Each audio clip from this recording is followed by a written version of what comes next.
We welcome to the Only Fools and Horses podcast, Adrian Pegg. How's it going? That's going very well. Thank you very much. Got a glass of wine for the evening. Cheers. I got my beer. You can just about see that. I'm here at Next Head. Yeah. Yes, very impressive. That I like the background. Thanks. So, you worked on Only Fools and Horses in production and locations manager. For people who aren't involved in TV, what does that involve? Well, this is the way telly was in those days in the 80s when I was doing it. I was actually called the production manager for most of it, but at the BBC, the job of the production manager encompassed an awful lot of things that it doesn't anymore. So, as a production manager, you weren't only looking after the budget and the schedule, but you're also location managing. You were looking after all the health and safety stuff. You were floor managing in the studio, and you were what's called first ADing, first assistant director on location. So you were running the film shoots as well. And all those bits of the role over time have now kind of disappeared, but they existed at the BBC because of the way the BBC was set up. It was set up with resource departments that could service everything, everything you could possibly need. You sort of put on a piece of paper and sent it off to a department and it turned up, which doesn't happen anymore. And the job has become something different now. But that's the way it was then, and it was great to do. And those of us who were lucky enough to do it got a lot of experience out of it. Yeah, sort of a jack of all trades then. Yeah, I mean, it's everything apart from the creative content side of things. It was all the logistics and the management and the organisation and all of that stuff that was my job. Great. Have you got any good stories from your time? Well, I started on Fools and Horses. I think it was towards the end of series 4, and I was very junior on that when Sue Longstaff was still production managing. And I think my first ever shoot was it was outside Boyce's house with the big dog. And I can't remember what the setup was, but I think it was halfway through series 4. That was my first location shoot. I think And this then was Marlene's first episode, I believe. oh yes, that's right. I think it probably was. Yeah, yeah. So I was there doing that one. We went to a different house for Boise. Once I'd started working, we moved it to Bristol. We found something else for the satellite dish episode. That was somewhere else entirely. But that's what happens. I mean, there were half a dozen nag's heads, for example, just for convenience, really. Whether people noticed or not, I don't know. Probably they did. You certainly would. Yeah. So a lot of it was filmed in Bristol, wasn't it? Only Fools and Horses, for people who don't know. Yeah, we the series 5, I think, is the one with Biffo and the church and the leaky roof and all that stuff. And by that time, I was production managing, and we took the unit down to this disused church in somewhere in South London somewhere.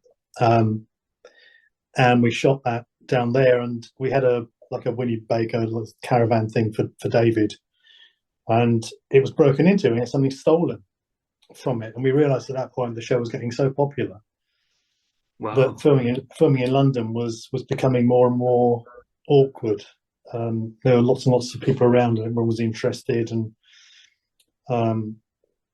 really knew who it was, and so we decided at that point we're going to have to try and change things. And I think I suggested Bristol. I have no idea why I did, but I went to have a look at it, and we could make that work for various parts of London. And so we the first difficult bit was finding flats that looked like the ones in the opening titles. The Nelson Mandela House sort of block of 3 flats together. And in those days, I mean, it was the 80s, and no mobile phones, no internet. You had an A to Z on paper and a car, and you went back to the hotel and made phone calls, and that was that. But all I could do really was I think I rang the council and asked them if they knew of anywhere, because at least they knew the series by then, and they knew what I meant when I said Nelson Mandela House. and they sent me off somewhere. And you'll probably know the name of this place, but I can't remember it. But it was that was the place that I found in Bristol to you know to replace the London version ones in Acton. That seems to, that was then kept till the end of the run. That was very successful, really.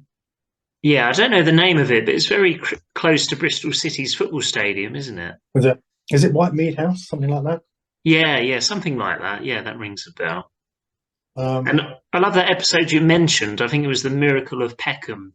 Um, yes, this is the one where there's meant to be like a miracle, and then of course it transpires that it's a leaky roof, a yes, lead roof that Della's nicked.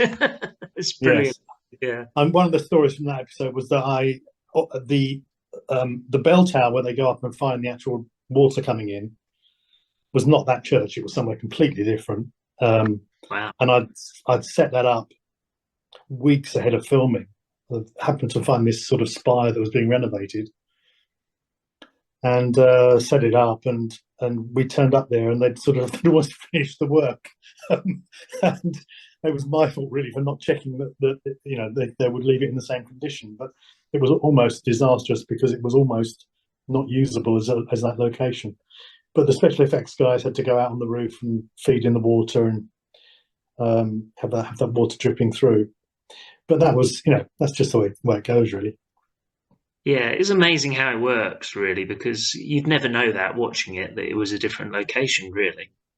No, it was completely different. I don't remember where it was, but it was, there were two separate things that were needed. One was a church where you could film in, and the other one was a church spire where they discover the water coming in, and they don't have to be in the same place or No. even the same city. I So suppose you don't think about it when you're watching it. I mean, the famous no, chandelier episode when Grandad's taking the floorboards up, and before he accidentally picks the wrong chandelier. Yeah, that's somewhere completely different.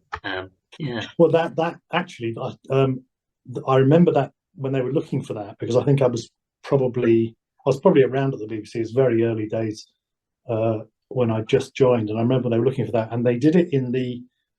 I think she was the assistant floor manager, and I think her name was Barbara, but I can't remember her name completely. And I think they decided to do it in her loft because she had a loft, and they were able to get up there, and they had floorboards that they could lift, and they put a screen round to give it a bit of background. So that shot, yeah, you're right. That shot of him banging the bolt through the floor is actually in her loft, I think, as far as I remember. great. And the process of putting the show together, that must be very different from how they do it today, I imagine. Yeah, I mean, all sitcoms in those days of the BBC were done all the filming was done first.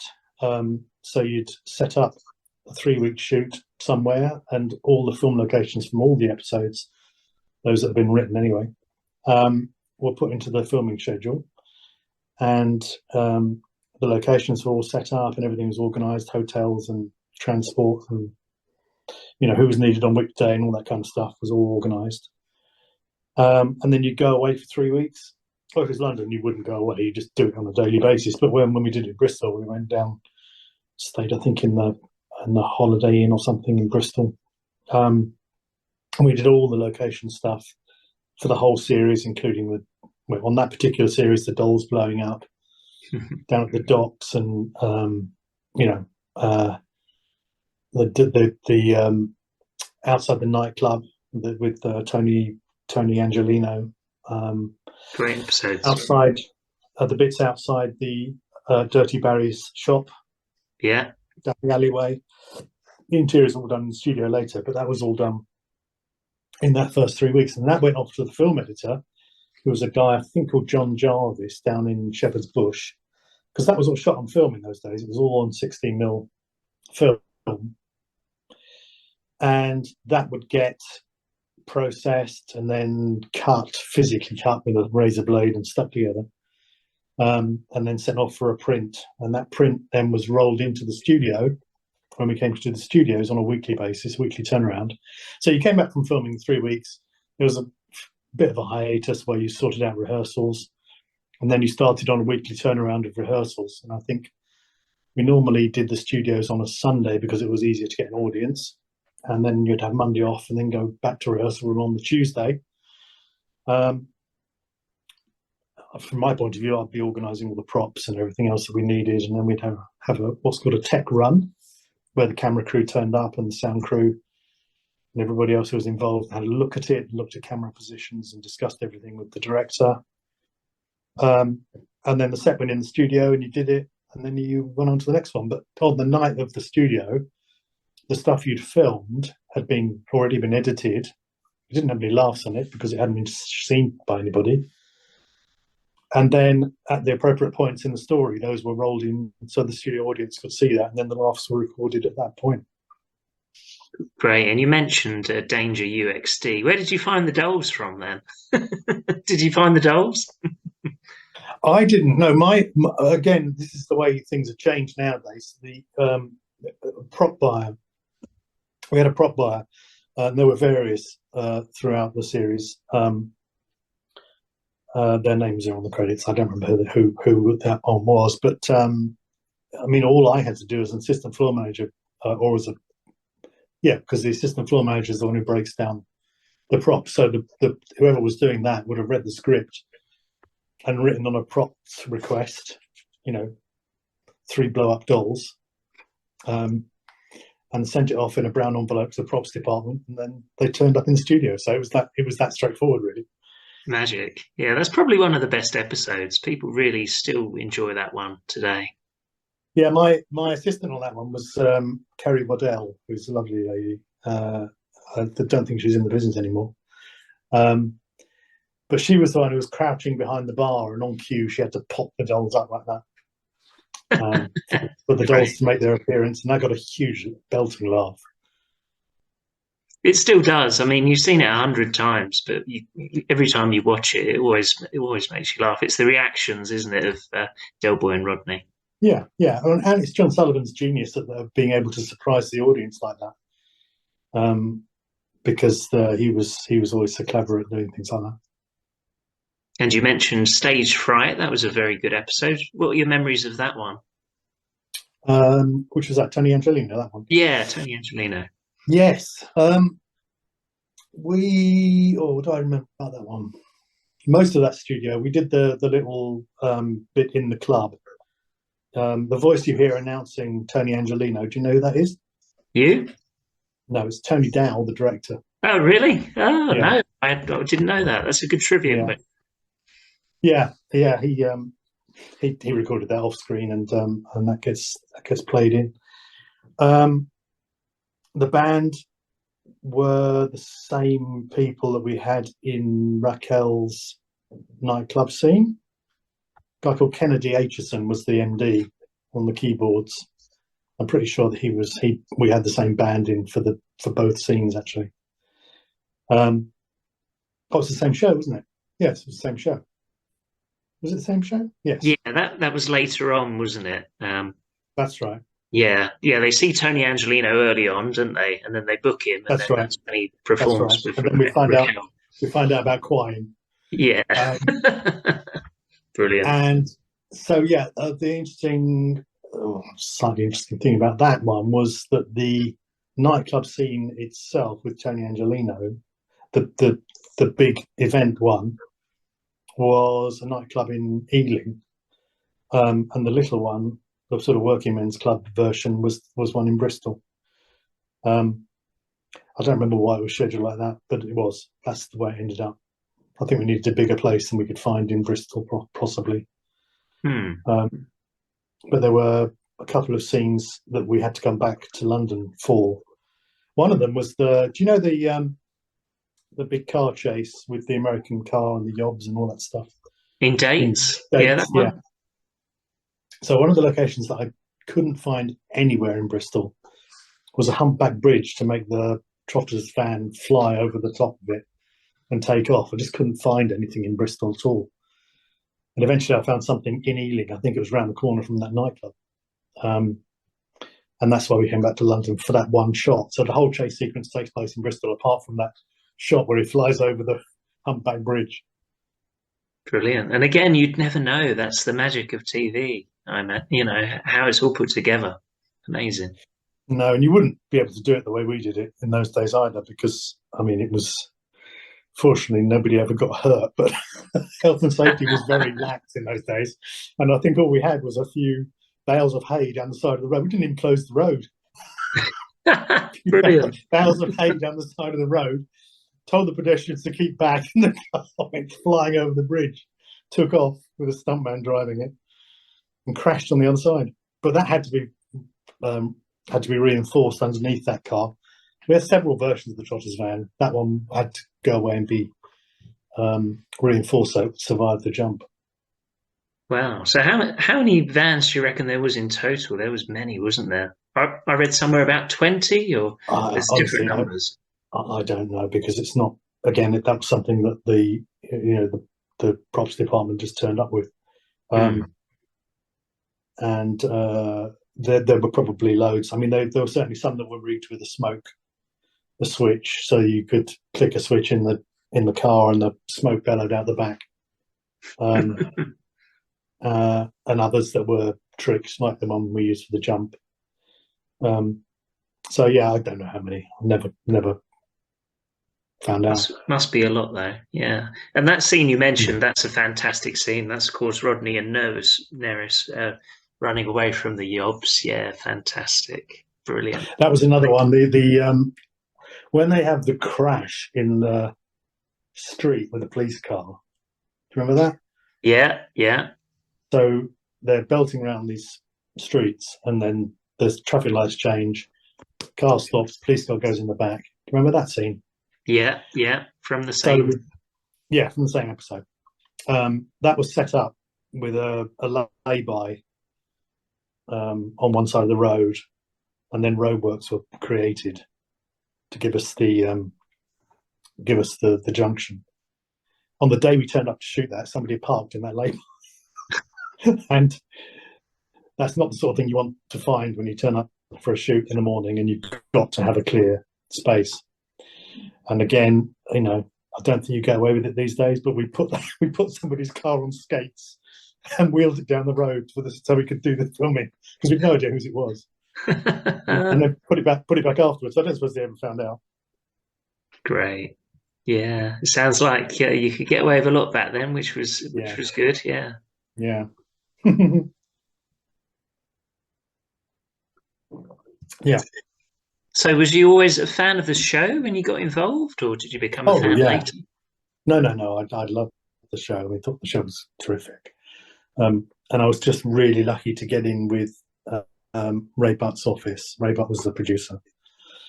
And so I went to the BBC, I think it was about 1982 or something like that, when I first pitched up as a floor assistant, having come from the theatre, doing some work in the theatre, stage management. And I got on to Just Good Friends, which was a previous John Sullivan show, and started working in that team. And then then I moved on to Fools and Horses, and then moved up the ranks in only Fools and Horses, but also did Dear John, which was another of John Sullivan's shows. So I was incredibly lucky, really. Yeah, an amazing time for TV, wasn't it? As you mentioned, all those shows, and John Sullivan, such a legend. Yeah, completely. He was a lovely man. Really like working with him. What was Ray Butt like? Because we hear a lot of stories about Ray Butt on the podcast, and also he cast. Tell me what you've heard. Well, just lots of different things over the years, and also how he cast a lot of the people in it. He was responsible for a lot of that, wasn't he? Yes, he was. I mean, he. Oh, I'm getting an echo. Yes, he. We got on fine most of the time. Sometimes he had a bit too much to drink now and again, occasionally. He's dead now, so it's all right. And to the point where my brief, some occasions when going out finding locations for him, it wasn't so much about what the location needed to be. It's got to be near a pub, but not a Watney's pub. And literally, that was his location brief for me. And that's what I had to go and find, because he liked to pop in for his lunchtime pint. I think the story we heard was to Hull and back, that episode, and he got stuck on an oil rig, and he was very disappointed because there wasn't a pub there. Oh, I'm sure. I can imagine that. That was Sue Longstaff's show, that one. As for casting, yeah, I mean, he seemed to have a talent for that. Although some of the cast were my idea. I was at Central School of Speech and Drama on the stage management course with Tessa Peake-Jones. She was doing the acting course, and when we needed Dale needed to have a girlfriend, it was me that suggested Tessa. And I think they saw a lot of people for that part, including people like Liz. No, that was Cassandra. Yeah, Cassandra. Anyway, I suggested Tessa, certainly, and so that's why she was seen for that, and then she turned out to be brilliant.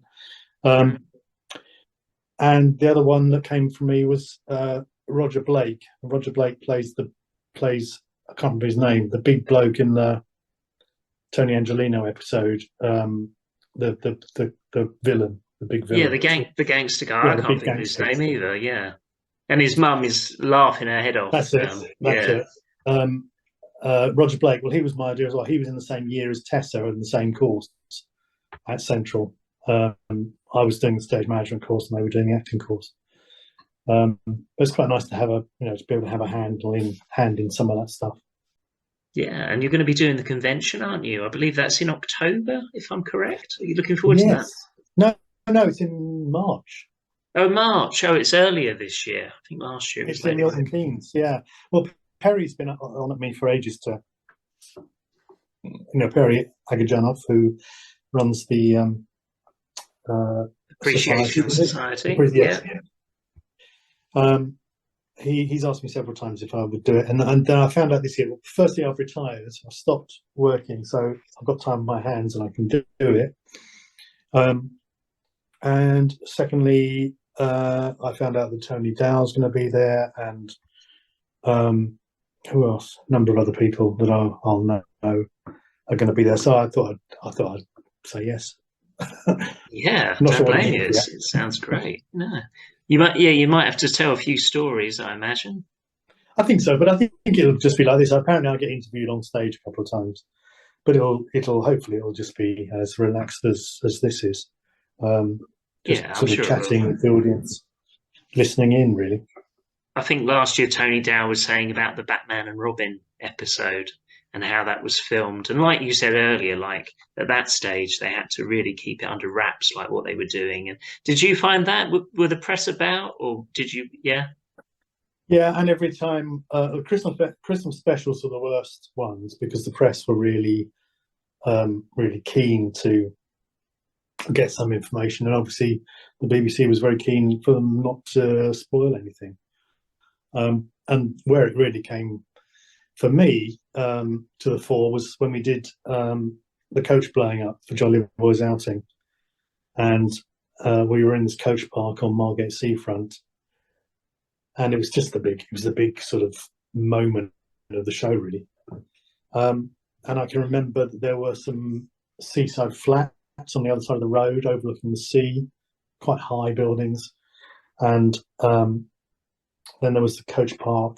And apart from our coach, which was going to blow up, we also had a number of prop coaches that were moving around as background, because it wasn't actually a coach park, I don't think. And I remember having to sort of organise them in a circle, like put the wagons in a circle around the film to try to stop the photographers getting access to what was going on. So that was where the impact of possibly the press finding out was. We tried to stop that. Yeah, and that must have been a lot of fun to blow up that coach, I imagine. It was. We did it a few times. It's not just one take. We only had one camera. It's a film camera, so to get all those different angles and different shots, you had to do things several times. So the visual effects boys, Andy McVeigh was down there and his team had to rig the coach several times, and there were fishing lines on the back of the bus to pull the boot out, and charges in the side. So as they went off, they pulled the doors, that sort of thing. And that's how you've got all the different angles, because I don't think we have more than one camera. So piece it all together, it looks a lot bigger than it actually was on the day.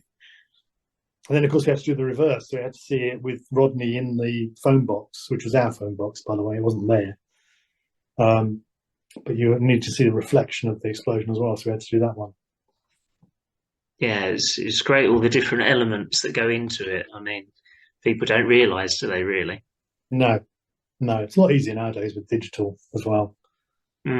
But a lot of those explosions and things like that, a lot of them would look more realistic, compared to nowadays, because some of them are a bit over the top, aren't they? I think so, yeah.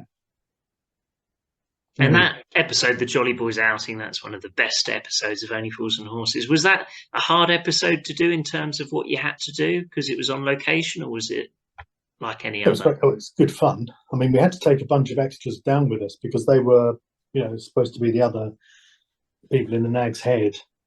So it wasn't just the core cast. There was also other extras that needed to be sort of continuity in all the big scenes, like outside the station and at the coach park, that sort of thing, in the coach for the coach driving. In fact, that picture up there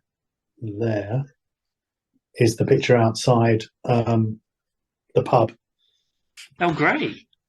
Let's have a look. If I can show you. You've seen that photo, presumably. That's the cast and crew, and there's me with the walkie-talkie. Oh, great. Yeah, it sounded like a lot of fun, the Jolly Boys outing that week. Yes. It was a few weeks, wasn't it, I believe? It was a few weeks.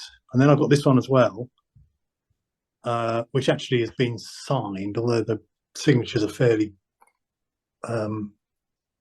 faint nowadays. You can see that from Nick. It says, can you see that? Is it the right way around? Was the text reversed? Yeah, I can just about see it. What does it say? It says, to Adrian, where's my helicopter? And the reason for that is we had, when they arrived in Margate, there's the aerial shot of the coach coming in. And do you remember that, where they come down in the coach as they're arriving to Margate with 2468 motorway playing? That's it, yeah, and then the radio. That's it. So I knew that David and Nick had to get back to London for an awards night. And so I scheduled the helicopter shot on the same night, the same day as that awards night, and they flew back in the helicopter to make it to the awards on time. Oh, brilliant! So Nick put "Where's my helicopter?" in reference to that. No, that's lovely, and that's a great personal memory, isn't it? As well as the signature as well. And we always hear that it sounds corny, but Only Fools and Horses was sort of a family. Lots of people got on, didn't they? Very much, yeah. It was great. It was good fun to do it year after year, seeing the same people, and I'm looking forward to seeing David again. I haven't seen at the convention. I haven't seen him for donkey's years, 20 years or more. According to Perry, he does remember who I am, but we shall see. I'm not entirely convinced. We'll find out. Yeah, the other Chris who couldn't make it tonight, he went last year to the convention. Oh, he loved it, obviously, big fan. And he got to meet Sir David. And he had one of these cigars, these fake cigars or whatever. Did he? Yeah, he dressed up as Del Boy and everything. Seriously, he's a big fan. And David Jason loved that. So, yeah. Yes, what else can I tell you? Something you probably don't know. When we were filming, I discovered, although Nick, who was very young at the time, in fact I think he's the same age as me now, or always was, but he was very young when we were doing the early series. He had a pilot's license. Did you know he had a pilot's license? No, so he can fly a plane. What do you think was the best location you found for an episode? Well, some of them were quite convenient to me. I live in North London. I live in the same house now that I lived in. Oh no, I live in the same area. I don't live in the same house. Um, but so consequently, some of the locations are quite near to where I live. For example, do you remember when they get a lift home from Cassandra's friend after the nightclub? Is that in Dates? Yuppie Love, that one. Yep, you love that one. Yes. They drop off Cassandra's friend around the corner from me here, and then around the corner from that, where he pretends to live. King's Avenue, something like that. King's Avenue. Yes. Yes. It's actually called. Oh God, what's the name of the place? Can't remember the name of the street now, but it's around. That's also around the corner from me. I mean, it was called King's Avenue because it was meant to be Bishop's Avenue in Hampstead or something representing that. But I knew that that would be very difficult to film in somewhere around there. And I knew that near me, around the corner from here, there is a street with very, very large, expensive looking houses. And so we did that. And then we put up the rain towers, and that's where the cosmic stuff happens, and he walks off into the rain, and the raincoat shrinks and all that stuff. Yeah, brilliant. Yeah, I love that. So that's a good. Yeah, that's a good location. That, yeah, especially if it's just around the corner. very handy. And in fact, one of the things I've confessed recently, even though I was responsible for the locations on Fools and Horses, I have never been to Peckham, and even to this day, I've never been to Peckham. So it's not something I probably should admit, but it's so long ago now, it doesn't really matter. But no, I didn't ever look at Peckham. We're South London. Who wants to go down South London? Well, you know. Well, thanks a lot for joining us, Adrian. And That's okay. It's been great to speak to you. Been a pleasure. That's gone quick. Bookie Street. Bookie